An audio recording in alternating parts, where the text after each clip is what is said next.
Confernce Thompson.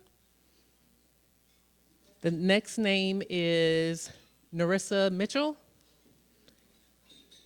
Gloria Clark, Simeon Wilson, Alicia Romero,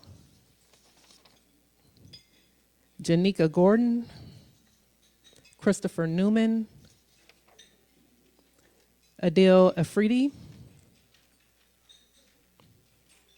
Estra, oh my gosh, I'm not going to even try it. Sheila Edwards Lang, Catherine Jordan. Oh, all right. Sylvananadan B.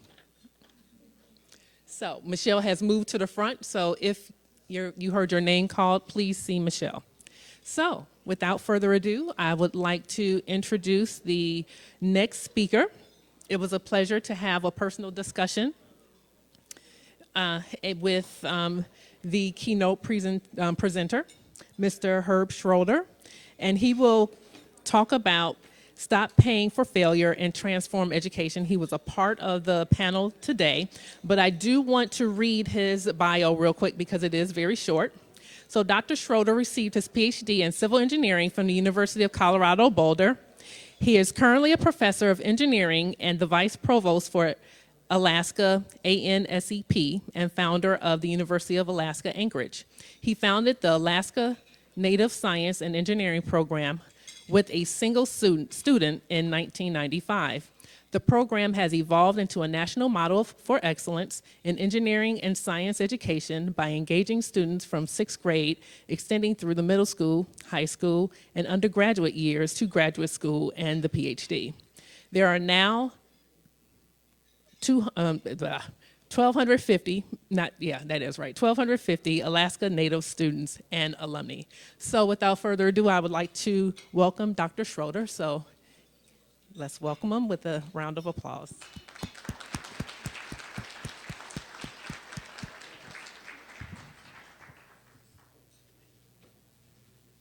Thank you. Really appreciate it.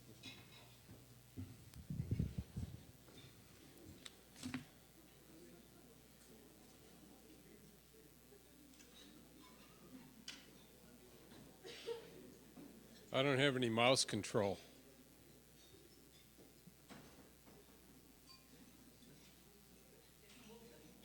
You see it? No.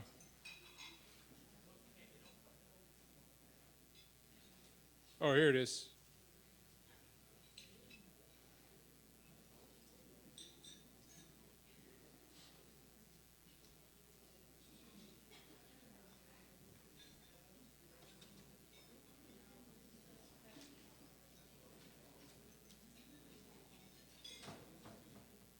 Okay, so thank you for inviting me here today and giving me the opportunity to talk to you about the work that we're doing in Alaska.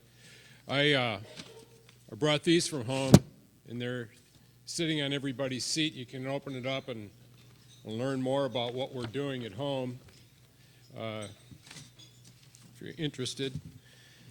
I started this program in 1995 with one student. And it's evolved into a longitudinal model where we now start with kids in 5th grade, and we can take them all the way through the PhD. And to give you some background on this, this is Alaska superimposed on the United States, on the lower 48 states, and we only became a state in 1959. And in 1959, the federal government decided that the state would get this much land, and the federal government would get this much land, and they didn't leave ownership clear for Alaska Native people, despite the fact that they'd lived there for 10,000 years. So what happened was we went along until the 70s, and there was some land selection processes that took place, and there was something called the Alaska Native Claims Settlement Act that happened that made Alaska Native people the largest private landowners in the world. and also organized natives into 12 regional corporations, and were seed funded with $1 billion from the federal government. So now the native people had their land and they had some money in these corporations, and the Arab oil embargo happened in 1973. And the problem was they had to run a pipeline from the very northern part of Alaska down to Tidewater in the southern part in Valdez. It's a distance of about 800 miles. And it had to traverse huge tracts of land, but nobody was sure who owned the land. And the native people said, you're not going to run a pipeline across land that could end up being ours until we resolve these land claims. And so they used that as a hammer and forced the federal government to allow them to make some selections, and they did, and in the process said, you can traverse our land, but if you do, during construction and operation of the pipeline you're about to build, you have to hire 20% Alaska Native people. And oil industry never lived up to that promise. And then in early 1990s, when I was a new professor, somebody over in the oil company who was native noticed that the promise had never been fulfilled and threatened to block the renewal of the right-of-way agreement unless they did something to assure that 20% of the workforce on the pipeline would be Alaska Native going forward. And so I found myself in this interesting place where there was funds available to do something like this. Simultaneously, while all this was going on, I was doing research in rural Alaska on rural sanitation. And there's no roads here. We don't have a road system to anything like what you have here. And we had 104 villages in the state that only had honey buckets for sanitation. And do you know what a honey bucket is? When you have honey buckets, yeah. When you have honey buckets, especially in cold climates, the pathogens get tracked all around in the community, and they live a long time because they're refrigerated. And you end up with really high infant mortality rates and endemic enteric diseases and skin diseases. And I was doing some research for U.S. Congress through their Office of Technology and Assessment, where we were looking for solutions to this problem, and I worked on it for 2 years, and I never ever met a native engineer in 2 years. So I said, I'm a professor at the university. I'll just make some native engineers, and so that's how all this got started. And I didn't know much about it, but what I've discovered since then, and as you're all aware, here in our country, we're in the midst of an education crisis, and the system is clearly failing. Nearly 40% of Native students in our state never finish high school on time, and the number's comparable in the 48 states. And according to NACME, only 4% of minority kids in the country come to our universities prepared to go for engineering degrees. And organizations are concerned about finding the talent they need to be competitive, and mothers and fathers are concerned about the futures for their children, and the K-12 students that we all meet are eager and bright, but they're being denied the inspiration, guidance, and opportunity that's necessary for them to be successful. College students aren't graduating in nearly enough numbers to meet the demand in science and engineering. The thing that's troubling is people have been working hard at this for 60 years. It's since the Johnson administration that they've been trying to solve this problem, and we still have the same issues. And how can it be? You think about the 60s, we made it to the moon in 8 years. And when John Kennedy set that initial target, we had no idea how we were going to get to the moon in 8 years. And we've been working on this education problem for 60, and we're still in the same place. There's a great deal of money in the system, and just the Department of Education alone is $100 billion a year. $100,000 million. The problem is that the money in the system isn't being spent in ways, always, in a manner that leads to the success that we want. This is denying our students opportunities in education and the resultant economic benefits. So basically, we're paying for failure and continue to do so. In Alaska, we're taking a different approach. And when I started, I looked around the country and I saw that there was lots of efforts with summer bridging to take students into the university and kind of fix them during the summer before college. And I saw that this was so woefully inadequate for the tasks that I had in front of me that I've slowly inched my way back down through the system to 5th grade. Now, the first time I got some money in Alaska, I got a $100,000 check from the oil industry who was in a jam because they had to find a way to get their right-of-way renewed. And when that check came into our engineering school, the dean came in my office and closed the door, and he said, "We're sending that check back to the oil company. We're not going to do this. We're not going to dumb our engineering school down and have a bunch of natives around here." And I was sitting there going, "You got to be kidding me. You know, this is, how could this guy say something like this?" So I took it up through the administration, and nobody seemed to care. And this is the kind of environment that I started this program in. That still exists today to some extent. But I decided then that I would never, ever bring students in who needed remediation, that I would work to fix it so that students come into the university fully prepared and even more than prepared, so I could have my native kids sit down with their professor advisors and say, "I don't need to take Calculus 1, I don't need to take Calculus 2, I've already had differential equations before they're even freshmen in high school." So, before the freshmen at the university. So, last year for the first time I brought a student in who, while he was in high school, took Calculus 1, 2, 3 differential equations in advanced engineering math before he ever showed up at the university. Yeah. And part of the way that we're doing this is I recognize, because there was so much resistance within the university system, if I was going to survive, that I had to build a power base outside the university that would allow me to stay there. So I went around and started talking to people, and they had shared interests with me, and so far they've provided over $40 million for us to do what we do. And it's all these different companies. It's mostly philanthropic money and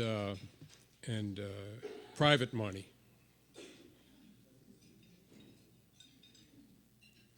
We've received awards, Presidential Award, an award from the Alaska Federation of Natives that they gave me some time ago. It's the highest honor that they give to a non-native person. And then the Reginald Jones Award from NACME, and then recently Harvard identified ANSAP as one of the top 25 innovations in American government. So the first thing that I realized I needed was a place to keep my students safe so that they could come in and I could separate them from the population that would create problems for them. These are kids who like to go hunt seals and eat seal meat, and so I had to have a kitchen in there so that they could eat. We could eat native food together, and this is the building that we put up. It was the first privately funded building put up on any University of Alaska campus. And in the building, there's classroom, there's study rooms, there's a big community room where I meet with my students once a week. And there's a kitchen, of course, and then offices for my staff. One day I want to be a doctor. Someday I'm going to be an archaeologist. I think I'd like to be a scientist. Some pretty lofty goals, but well within reach, because these kids are part of the Alaska Native Science and Engineering program. from middle school, we support them through high school. In high school, we support them into college. And so it's that pipeline of programs that, we could potentially work with a kid from the time they're in 6th grade all the way through graduate school. Along with a relentless focus on math and science, ANCEP also instills the idea that if you work hard enough, there's nothing you can't achieve. I earned a Master's of Science in Engineering Management. I want to be a doctor. They realize that I can do this. I can go to college and I can be successful. I'm going to be an electrical engineer. I graduated and became a physician. A lot of people have been helping me. It's like a really big family. Really, really big family.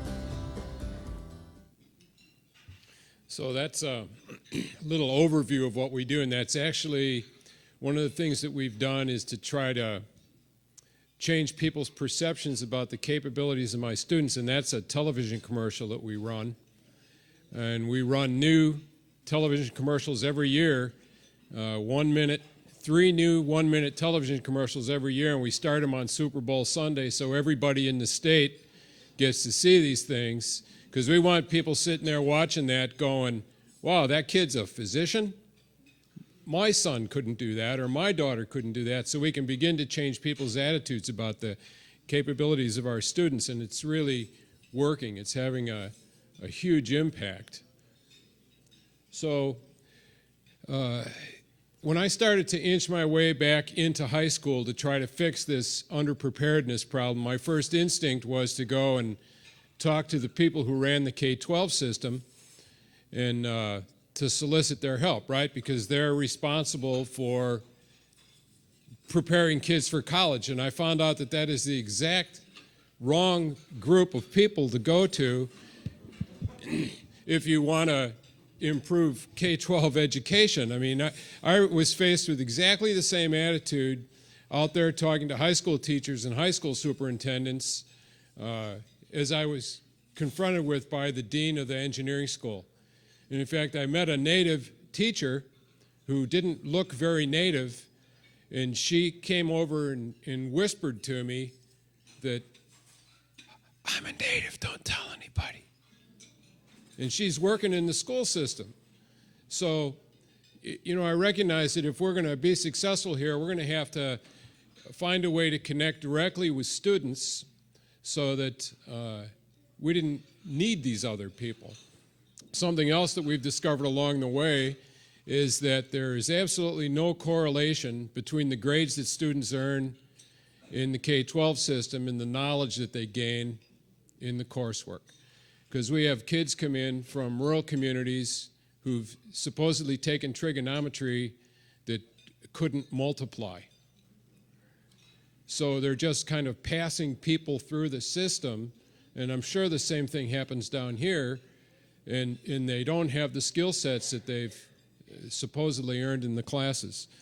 So what we did was I went to a place called Kotzebue, Alaska, and I had some money from the National Science Foundation through Partnerships for Innovation program, and I bought all the parts for some computers, because this is yet another problem. The students are very poor and they didn't have computers, and so it disadvantaged them when they came to the university. But I had some friends up in Kotzebue. It's about 800 miles northwest of Anchorage, maybe 700. I could ride a snow machine from Anchorage to Kotzebue and never cross a road. And I went there and I asked one of my friends to get some kids together from that high school, and I wanted to talk to them, and I told these students that I have all the parts for these computers here. I want to show you how to put them together and teach you how to use them. All you have to do is agree to take trigonometry and finish it before you're a senior in high school. And they all raised their hand. They all said, yeah, I want to do this. But one of the little girls raised her, she said, but Herb, we don't have trigonometry here. And I knew that because I just talked to the principal, and he had told me that it was a waste of time to give trigonometry to these students because they couldn't possibly learn it. So anyways, these kids built computers, and he had to start offering trigonometry, and now they have chemistry and physics in that high school too. And I have kids who've graduated from there who are working as mechanical engineers in the oil and gas industry.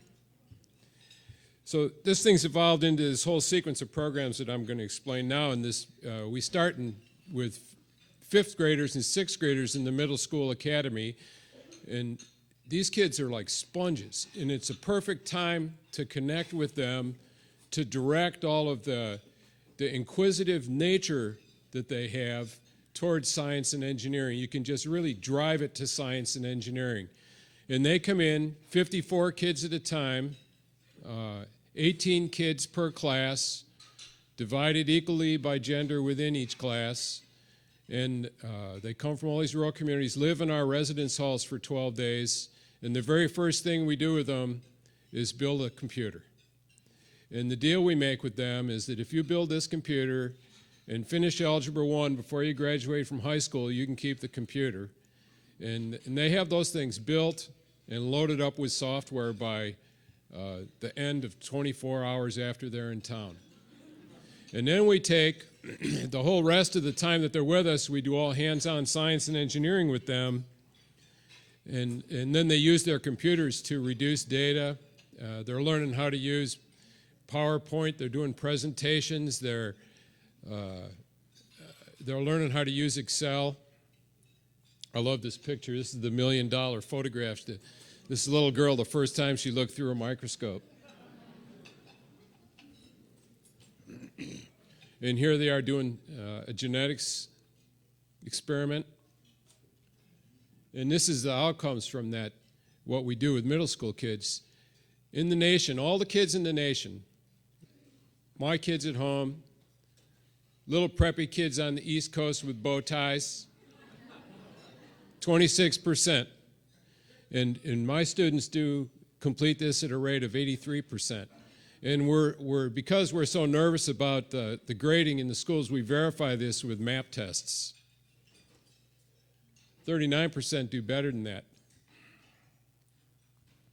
And our plans are to build middle school academy out so that we can do it 12 months of the year, because right now we're doing it only in the summertime when the residence halls are available. But we're going to build this out to 12 months of the year at the request of the governor and the Alaska State Legislature. And when we do that, we're going to be if we just do 12 of these academies a year, I'm figuring one a month by 2018, you end up with 4,000 students in the pipeline who are going to be ready to go by the time they get to the university in science and math, so they can do engineering or science. In order to do that, we need this building. We hope to break ground on this building this summer. It's 4 stories, and the first 2 floors are all laboratory space for hands-on activities with those students while they're here, and the upper 2 floors are bedrooms. That's a night shot of the building there. So another way that we connect with kids is in high school is through the computer assembly. And these are students who we didn't connect with through middle school academy. They still can connect in when they're in high school, and they can build a computer, but they got to finish chemistry, physics, and trigonometry. And where they do that is during the summer in something we call Acceleration Academy. And these students, we do this 2 times a summer starting this year. We've been doing it once, but in 2 6-week blocks, kids come in and take classes. So that you can see like chemistry, physics, trig, calculus 1, 2, 3, differential equations, introduction to engineering, introduction to biology, introduction to geology. And they start taking these classes immediately after they graduate from 8th grade. So they can be on way ahead of the game when they come into the university system. And then we supplement these with enrichment activities that are all hands-on science and engineering, where students are organized into teams and they do specific tasks. This guy's working in one of the rooms in the building there. And this is a projection, where we are now in our projection out to 2018 as we build the Acceleration Academy out. This is one of the enrichment activities, some freshmen in high school taking an introduction to biology class, and they're doing some kind of a survey of plant life. And then this summer, we have to change these things up every summer because the students come back every year. But this summer here, they built these towers out of balsa wood. And then you can, I don't know if you can see this, but there's some all thread in there to simulate the weight of the floors. And that thing's sitting on a shake table. And they send earthquake waves into the shake table to simulate an earthquake, and we test them to failure. So everybody, this is really fun. We're all in there yelling and screaming about these towers. And so now I got a student, they're all the way through high school. They come into the university, they're ahead of the game in their math and science, and they do something that we call Summer Bridge. And we actually adopted this from a guy named Gene Magallanes at the University of Washington, started this up there, and we adopted this from him, and we've morphed it a little bit. But basically what students do is come on campus and take another class, and then they go work internships with our industrial partners. So 17 and 18-year-old students are working that first summer out of high school with organizations like BP and ExxonMobil and Shell. They're working in federal agencies with U.S. Fish and Wildlife Service, National Park Service, and they're doing real work with real scientists and engineers. And at the end of the summer, they have to make a presentation in front of everybody about what they did in their summer experience. And of all the students that we've done this with, 90% of them have successfully transitioned into the university afterwards. So here's a student from St. Paul Island, which is out in the Bering Sea, which is where that show Dangerous Catch is based, you know, way out there. And she's working in a lab. And she's still in school. She's going to make it.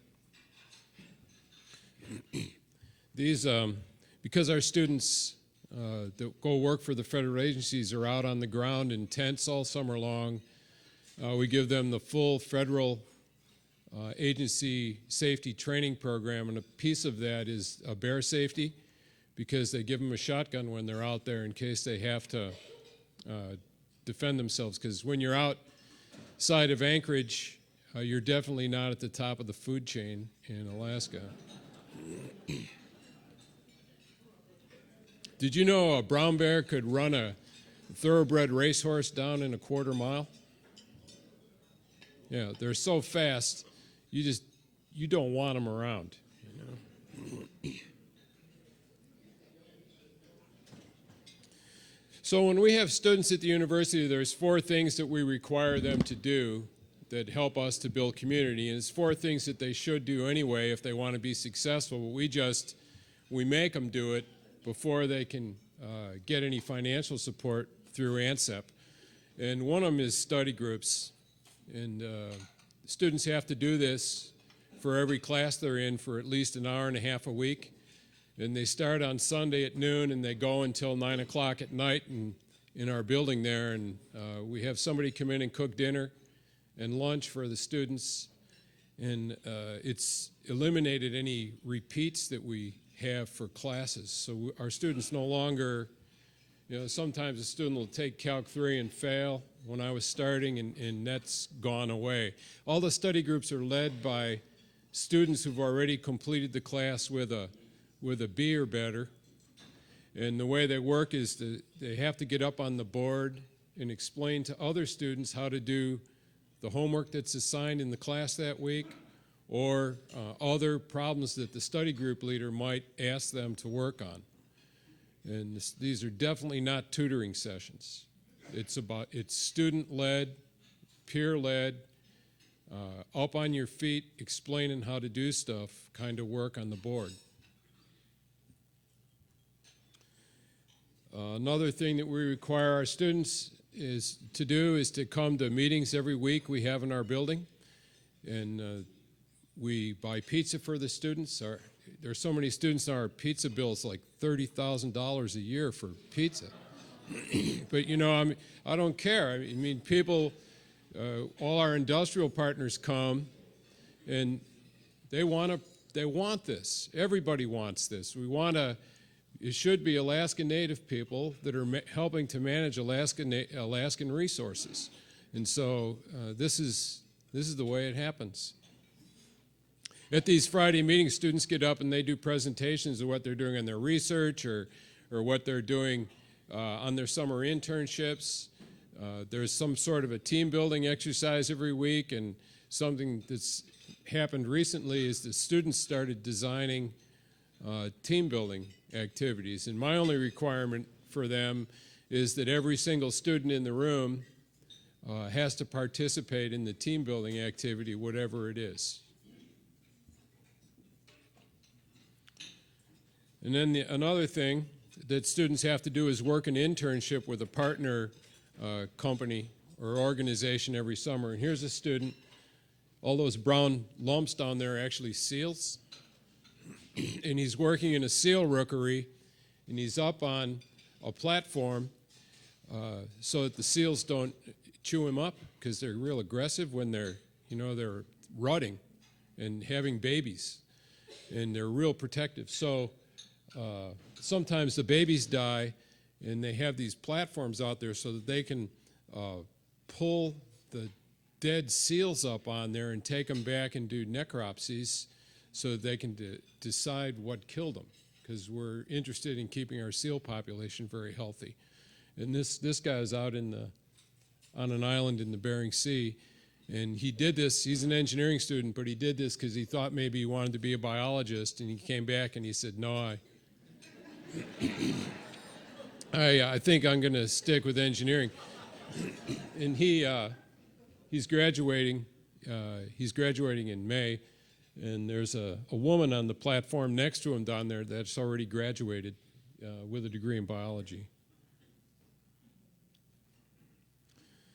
So students also work internships out with our organization, other organization or partner organizations, and this is a guy out doing some network management.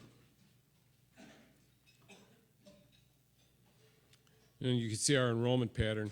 And what I like about this enrollment pattern is it's getting steeper.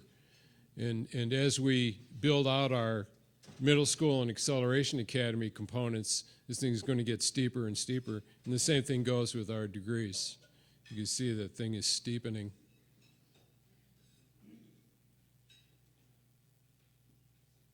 I talked to you about this morning, about the pizza meetings.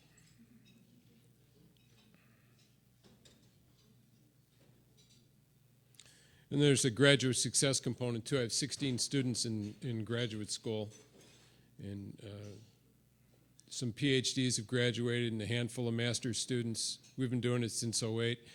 Most of the students take a while to complete because they're all out working full time, and they're taking their classes at night, both in Anchorage and in Fairbanks.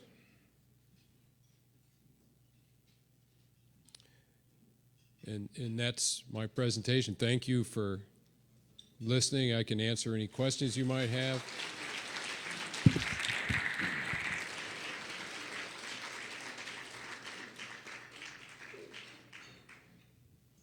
Question, comment?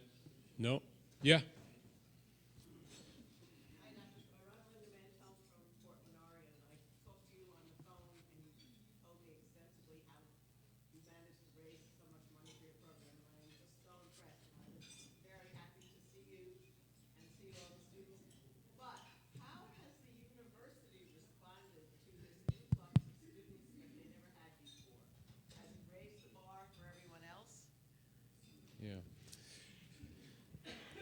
I wanted to. I was just thanking Dr. Schroeder for his work, and I spent some time on the phone with him a few months ago hearing about how he raises money to do all these wonderful things. But I was also interested in how the university system has responded to this influx of students that they never had before, and has it raised the bar for everybody else? I think the best way to describe the university's response to the work that I've done is that they've been in denial for a long time. And I had unsupportive administrators unsupportive deans in the School of Engineering, and I'm no longer in the School of Engineering. I left. I asked to leave because it was such a hostile environment for me. It was terrible, and for my students as well. And only recently, within the last 2 years, with the change of the administration, has there been an acknowledgement that the work we're doing is making a difference for the state. We had, within the last 3 years, we had a memo go around the university that said that my students were successful because I give them all the answers. You know, I just would, every week I'd take that letter to the provost and go, how can we possibly have a person like this here at our university? And it took 6 months, and they took this guy's deanship away from him and publicly humiliated him, but he stayed. Now he's on the faculty over in the engineering school. But the problems are just terrible. And so now I have a new administration. People are more receptive. The new building that we're putting up, when I said, well, these guys seem to be friendly. They've never lied to me yet. I'm going to go tell them beforehand. The last time I did that, the administration did everything they possibly could do to stop me from putting the building up. I even had the president of this university, there's 30,000 students in the statewide system. He walked in my office and he's wagging his finger in my face like this, telling me what a bad person I am. You know, and I'm just sitting there thinking, this guy's a jerk. And so it's only recently that we've turned the corner. And it's because my students work so hard and come into the university way ahead of where they're supposed to be that you can't deny. There's no denying it. And plus I have this external power base where they're all on everybody in the university system all the time because they're working with these students in the summertime. Right out of high school, they're working with them, and they get to see firsthand about the capabilities of these kids. And so we've really transformed what's possible in Alaska, but we're only starting. If all the kids in the K-12 system, I work with less than 2% of them right now. So, you know, this is why when I get back next Monday and Tuesday, I'm spending with the Alaska State Legislature because the governor and the legislature wants us to take this and spread it across the whole state. And they're going to provide us with the resources to do that. Yeah. Yeah, I really appreciate that applause because you have no idea how hard this is 19th year, you know, so, yeah.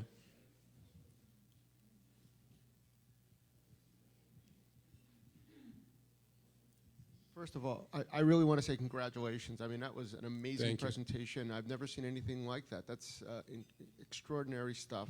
It's great. Thank you.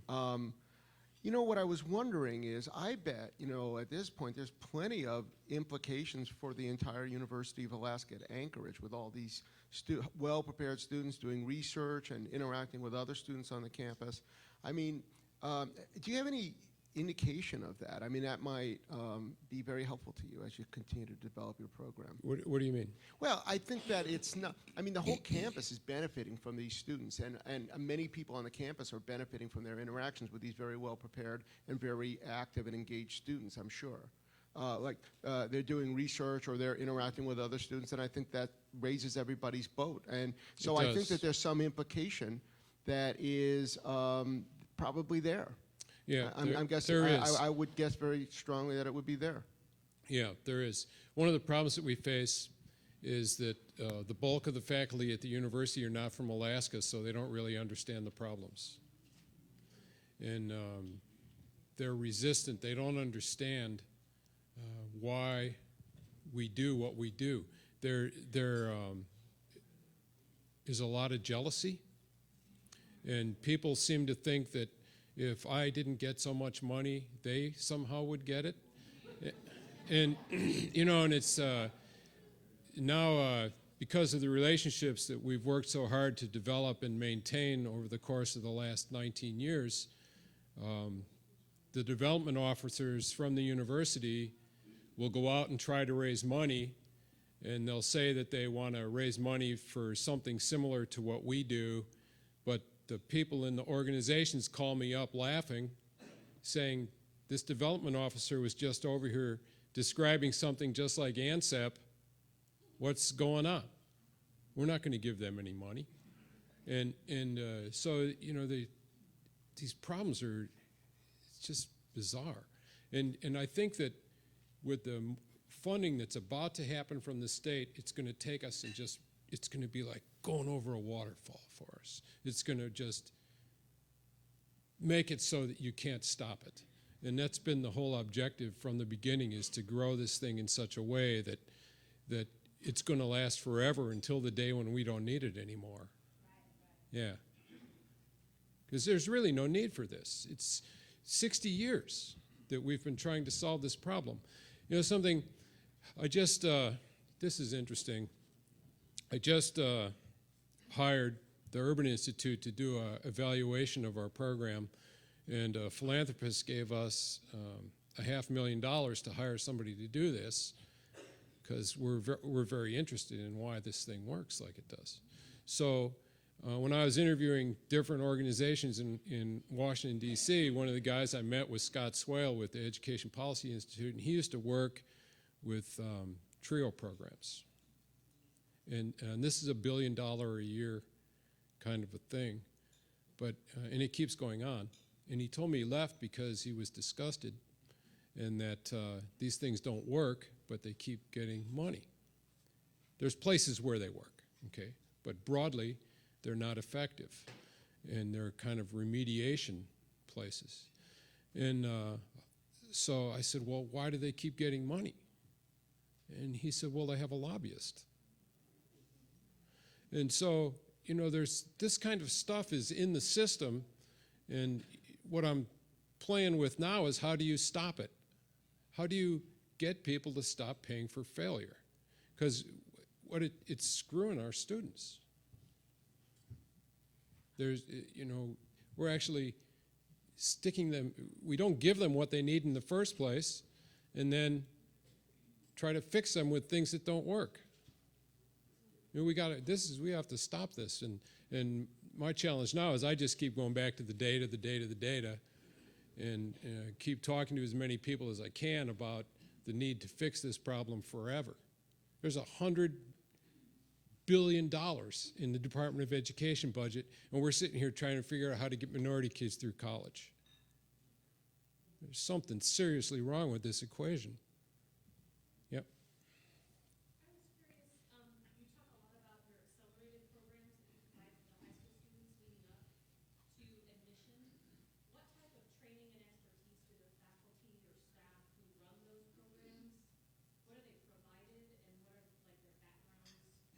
They're just regular faculty, and I pick the faculty that we like to work with. I have a couple rules in the work that I do, and one of them is that I don't work with people I don't like.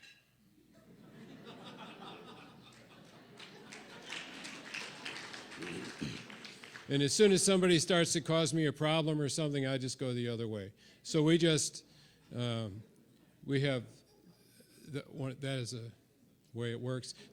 My other kind of basic tenet for my life is never argue with a fool, because after a while people can't tell the difference. You know, the guiding principles of Herb Schroeder's life. Yeah. Good afternoon. I wonder, are there similar resources for Native students who are not STEM? And if not, do you find those students sort of gravitating to you for help or advice, or just a warm atmosphere? Every minority kid on campus ends up in our building at some time, because one of the things they know is that there's always food there that they can eat.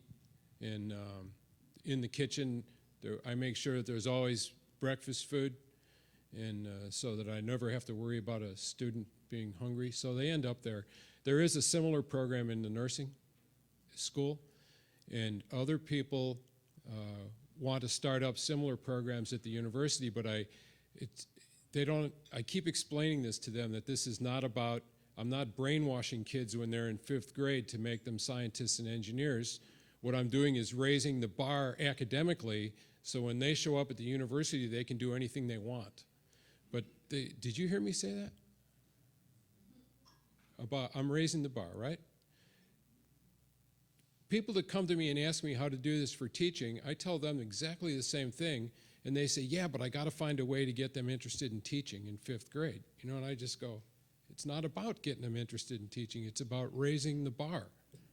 And you know, it's for everybody. It's like he said, rising tide raises all the boats, right? And when you have kids that come in and they've got the math skills they need and the science skills they need, and you know, they can do anything they want. Yeah. You know, you can go do teaching.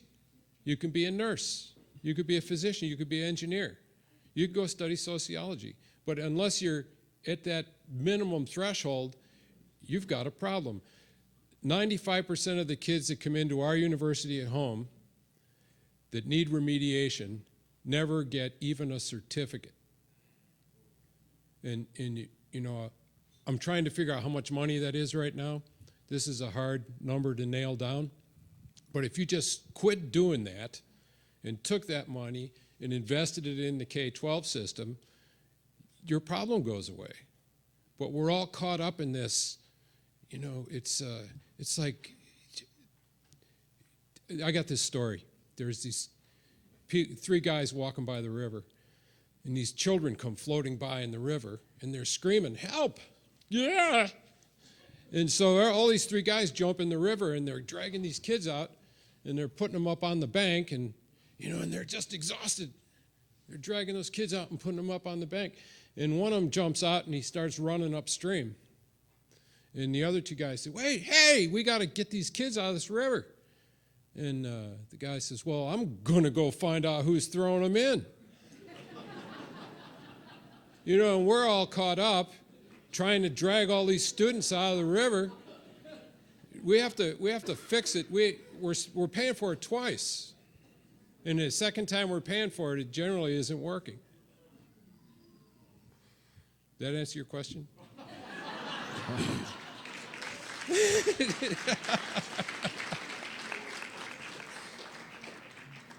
Yeah. So how many students, when you look at middle school students, is it open? Can all students come in? There's an application process. Yeah.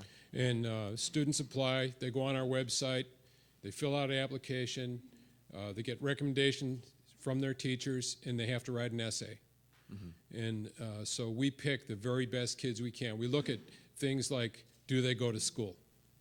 Because, you know, and people criticize me for this, and I, what are you talking about? You know, they say, well, you're cream skimming. I mean, 19 years ago, they told me the kids weren't smart enough to do trigonometry. Now they're telling me I'm cream skimming. So part of the way I explain this is that if you're running an organization and you were going to hire an accountant, would you hire somebody who you thought might be able to be an accountant for you? Or would you hire the best person that you could find? So we pick the best kids that we can find. And what we're finding is in these schools, it's something I call contagion. And it's a bad, kind of a derogatory word for a good thing that happens with these students. One kid will come from a village, be someplace like Point Hope. It's the longest continuously inhabited place in North America. People have been living there on the banks of the Arctic Ocean for 10,000 years. And a kid will come from Point Hope, be terrified when he shows up at our building. Calm the kid down, build a computer, have fun with him for 12 days, he comes home. Next year, there's 3 kids from Point Hope. You know, and this is the way this thing is building. It's really cool grassroots effort that doesn't involve the K-12 system. I mean, I don't need those. It's only recently that some of the middle schools in the state have come to us and recognized what's happening with their students and want to partner with us. And I really like this opportunity because another thing that the building's going to do for us, because we can do this during the academic year, we can bring teachers in from those schools and let them see the students in a totally different type of an academic learning environment where they're doing hands-on things and problem solving and having fun. So we're already seeing this happening, and the pace is picking up. Our momentum is actually building. Yeah. So I got a question in the back. I'll take one more question. Okay. Unfortunately, I see that there are more questions than just one, and I was told that we have to keep on time. So this will be the last question, and then we'll have a little break. But I invite you to talk to Dr. Schroeder one-on-one. Is this the Timbuktu man? Exactly. Yes. I was about to say that, in fact, that there is so much similarity that I had to stand up to say that. Because when we started the Timbuktu Academy in 1991 at Southern University in Baton Rouge, Louisiana, and got some minority students to score in the top 1% of nationwide, all race included, what we were told, oh, you are simply picking the brightest one. Then we wrote to the funding agency to allow us actually to take some students with ACT as low as 14, all right? And we did the same work with them. Some in a space of 6 weeks, had the score go from 14 to 24 because we knew how to do it. It has to do with the grammar, it has to do with the math, it has to do with making them understand the law of human performance, to make them understand there is no limit to what we can learn, and so on and so forth. So that's why I said, I have to stand up to tell you that. And in the case of my state, we got a problem because, you see, the difficulties in the K-12 system, the solution we are having, according to the New York Times issue lately, is to send many students to some, or few students to some so-called, I have nothing against charter school, understand that, to send them to charter school, but here is a problem. A kid in a charter school gets $10,000, while the kid in the regular school gets about $5,000. So in other words, the school system are being squeezed out of resources, out of fund, and being left with less and less, and being told to do more and more with that, while this charter, as a matter of fact, overall are not even outperforming the other one, except for few exceptions. So I'm not quite sure what can be done about that, but I just thought I'll say it aloud. Maybe somebody will come tell me later how to do it. Yeah, I think one of the probably easiest solutions to kind of fix the problem in K-12 is to have some sort of quality control around the courses that are being taught, and this is it's part of the effort that's underway with the Common Core. But Common Core is so far back from where my students are right now that I'm not even worried about it. But we now test all of our students independently when they take a class. So if they take a class out there in the K-12 system, instead of taking it in the summertime from a university professor, we give them a test to validate exactly what they've learned. And I get pushed back on this. When I talk to teachers and administrators about Acceleration Academy, I have them say stuff to me like, maybe we don't want our kids to be that accelerated. Or they say, what am I supposed to do with them if they take all their math from you? It's like, you guys got to be kidding me. You sit there and you just want to say, you have to listen to the words coming out of your mouth. But that would be violating one of the tenets of my life, because I couldn't argue with a fool. Yeah. So, thank you.